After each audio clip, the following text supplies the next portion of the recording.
We're on chapter 6 of The Brain Saver by Medical Medium. This chapter is called Your Inflamed Cranial Nerves. Inflammation of the cranial nerves plays a large role in chronic mystery illness. As I always say, mystery illness is a much broader category than anyone realizes. We think that if a condition has a name such as anxiety, fatigue, POTS, vertigo, Bell's palsy, neuropathy, or ocular migraines, then it must not be a mystery to medical research and science. Anyone who has struggled with any chronic health issues knows this isn't how it works. Being handed a label for your set of symptoms isn't the same as receiving answers about why those symptoms are interrupting your life in the first place. Whether you're living with a diagnosis, a misdiagnosis, or a non-diagnosis, there are answers to be found in getting to know your brainstem and your cranial nerves. Cranial nerve answers. Your cranial nerves include your vagus nerves, your trigeminal nerves, and your facial nerves, among many others. Your cranial nerves extend out of your brainstem, and many symptoms of chronic illness derive from these cranial nerves. If a cranial nerve is inflamed in any way because of viral neurotoxins, chemical poisons and toxins such as toxic heavy metals, or even physical injury, then symptoms can occur. Your cranial nerves are also affected by what's going on with your neurons. Symptoms can occur from compromised, contaminated, or inflamed neurons in the brain sending skewed, altered, or twisted messages to the brainstem and cranial nerves. Viral nerve and brainstem inflammation. Most people with chronic illness don't have physical injuries directly to their cranial nerves. They have chronic cranial nerve inflammation. Chronic viral infections such as EBV, Epstein-Barr virus, shingles, herpes simplex 1, herpes simplex 2, HHV6 or HHV7 can cause cranial nerve inflammation. As you'll read in more detail soon, Jaxie Poo, this viral inflammation can occur in the brainstem, where the cranial nerves originate. Come here, baby. Why are you crying? Come on. Come on. I'm reading. Okay. Jaxie Poo has visited us. Okay, baby. As you'll read in more detail soon, this viral inflammation can occur in the brainstem where the cranial nerves originate. Got it. Or the inflammation can occur anywhere along the cranial nerves themselves. When someone's cranial nerves have been temporarily injured, for example, when someone sustains a head injury of any kind, those cranial nerves won't heal so easily if the person has a chronic viral infection at the same time. Injury to a cranial nerve causes tiny, fibrous root hairs to fray on the area of the nerve that was injured. If the low-grade viral infection such as EBV, shingles, or herpes simplex is occurring, then virus can attach itself to the cranial nerve's frayed root hairs, resulting in longer-term cranial nerve inflammation, sometimes long past the time of injury. The virus can station itself in the injured part of the nerve and live there, like lice in someone's hair. Some varieties of the viruses will try to dig a little deeper into the nerve to settle in, leading to increased inflammation because the neurotoxins excreted from the virus are deeper in the nerve. Wow.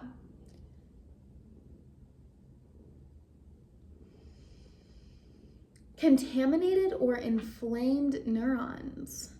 You can also have problems with cranial nerves where the cranial nerves themselves are not inflamed.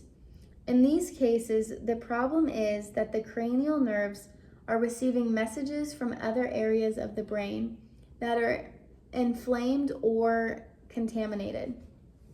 For example, your vagus nerves don't have to be inflamed to cause electrical heart palpitations, ectopic heartbeats, arrhythmias, and atrial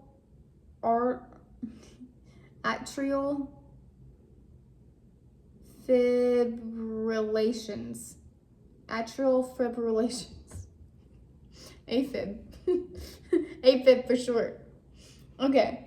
When a doctor cannot find anything wrong with the heart, yet you're suffering from these heart symptoms, it can be caused by electrical issues. Goodness. The electricity running through your vagus nerves is filled with jumbled information from an upper, this is interesting, from an upper echelon of the brain, with any number of brain betrayers, whether toxic heavy metals, fragrances, did y'all see that? That's so gross. Stop it. I am trying to read, sir. Alrighty, let's get down, my Mr. Baby. Okay.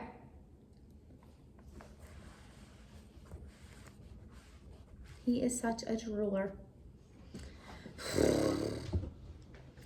The electricity running through your vagus nerves is filled with the jumbled information from an upper echelon of the brain. I don't know what that means. Where a group of neurons is contaminated with any number of brain betrayers, whether toxic heavy metals, fragrances filled with toxic heavy metals, chemicals from carpets or clothing, pesticides, or viral neurotoxins from a viral infection somewhere in the body. The result of this jumbled information being delivered to your vagus nerve can be irregularities to the heart rhythm.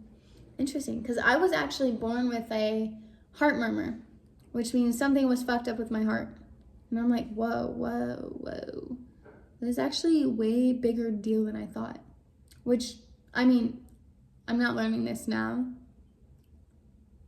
But, yeah, because I knew I had a heart murmur growing up. And my mom was like, yeah, it's not a big deal. Because I'm sure the doctor said that. But, like, actually it was.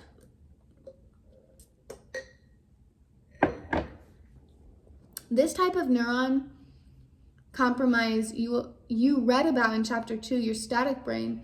If groups of nerve cells acting as receptors in the brainstem receive distorted information from neurons in the brain, distorted information can then be transferred to cranial nerves, interfering with certain motor function. You guys, so I was doing a crow pose in yoga, and I fell. And when I fell, I hit my chin, and I hit my chin really hard onto the ground, and it rattled my brain, causing a concussion. And it was painful. Like, my jaw, this was 2 years ago, 2.5. My jaw still hurts. It's gotten a lot better, but not even that. I struggled to write and like think. Like it hurt to think. I couldn't look at a screen or a computer. It just like everything hurt. It was like all my sensories. I struggled to just like see. It's not that I couldn't see, it's that when I opened my eyes, my brain hurt. And I did not know what was going on with me. And I did not read this brain book, even though I'm pretty sure I had this brain book at the time. I was reading the liver book, which was extremely helpful, but not like that helpful for understanding my brain, of course. But now I know, because it interfering with certain motor functions. That's what I was, I remember I went to the post office with my wife, and I was like, I don't know if I can walk in. And then I did. Then I was standing there. There was a whole long line. There was a lot of people. And I was like, I gotta sit down. Like, I'm going to faint if I if I continue to stand. And it was kind of embarrassing. Just because I don't like a lot of attention drawn to me. Especially in public. I don't know, like, I kind of just want to, like, I mean, I don't want to be like this, but I don't want to be like having eyes like that on me. I don't like that. Anywho, untangling the mysteries. One reason why cranial nerve symptoms are so mysterious and misleading to medical research and science is that someone can have a little bit of everything. A person could have contaminated and or inflammation in a group of neurons in the brain from a source such as toxic heavy metals, viral neurotoxins, MSG, scented candles, fragrances, air fresheners, carpet and clothing chemicals, tattoos, which is a source of toxic heavy metal contamination, or caffeine injuries. Caffeine injuries. At the same time, they could have inflammation in the lower, middle, or upper brainstem caused by viral neurotoxins, or more rarely, direct viral infection, and or toxic heavy metal contamination in the brainstem. And they could have chronic inflammation anywhere along the cranial nerves due to viruses and viral neurotoxins. A person can have a little bit of it all. Inflammation of the brain, brainstem, and cranial nerves, or more of one and less of another. There is so much variation.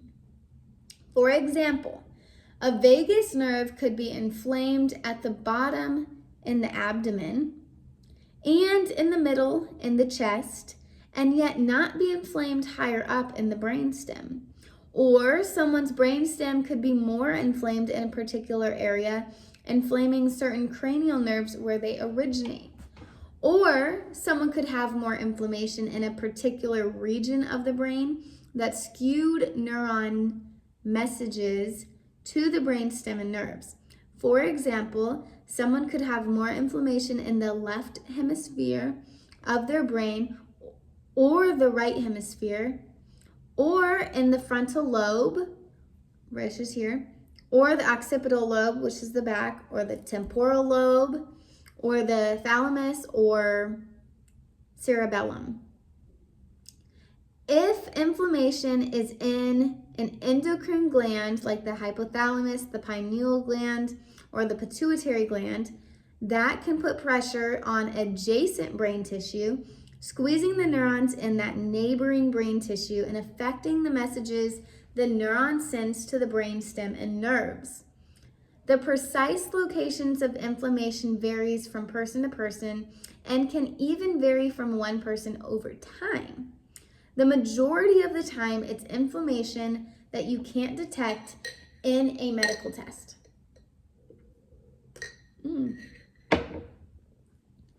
Symptoms of cranial nerve inflammation. The location where inflammation is occurring along specific cranial nerves determines the type of symptoms someone experiences, such as tingles and numbness, aches and pains, stiffness, or burning sensations. Where in the body those symptoms occur, such as the tongue, gums, jaw, temples, back of the head, between the eyes, back of the neck, top of the head, chest, or stomach. Jaxie Poo, I'm sorry. You cannot be on me right now. I know. We can cuddle later, but I'm reading right now. And the first time went a little bit south, okay? Hopefully you understand, baby. And what body functions they affect, such as swelling, such as swallowing, or peristaltic action of the intestinal tract. Mysterious cranial nerve symptoms also include blurred vision, trouble focusing the eyes, unusual movement of the eyeballs, including difficulty with the muscles around the eye, visual disturbances, jaw pain, burning tongue, neck pain, head pain, migraines, face vibrating, head vibrating, ear popping, body buzzing and humming, pulsating sensations in the head, burning hot feeling with no fever, balance issues, dizziness, feelings of electrical shock to the head, loss of the ability to swallow, slurred speech, loss of hearing, drooping face, loss of movement of the face, pain in various areas of the face, feeling of a crooked jaw, pulling sensation in the face such as nose, eyes, or forehead, twitching that's erratic and shifts all around the head and face, nausea, teeth grinding, tooth pain, gum pain, difficulty chewing, loss of smell, loss of appetite, and mystery itches without rashes that don't go away with scratching.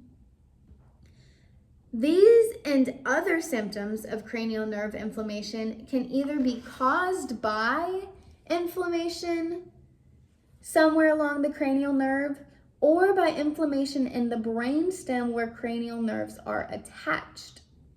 Inflammation is really the secondary cause of these symptoms. The true cause is what's creating the inflammation, which is a low-grade or high-grade viral infection and or toxic heavy metals and other chemical warfare, parentheses, industries have been taking chemicals to a new level by adding toxic heavy metals to their chemical brews. End it. Most of the time,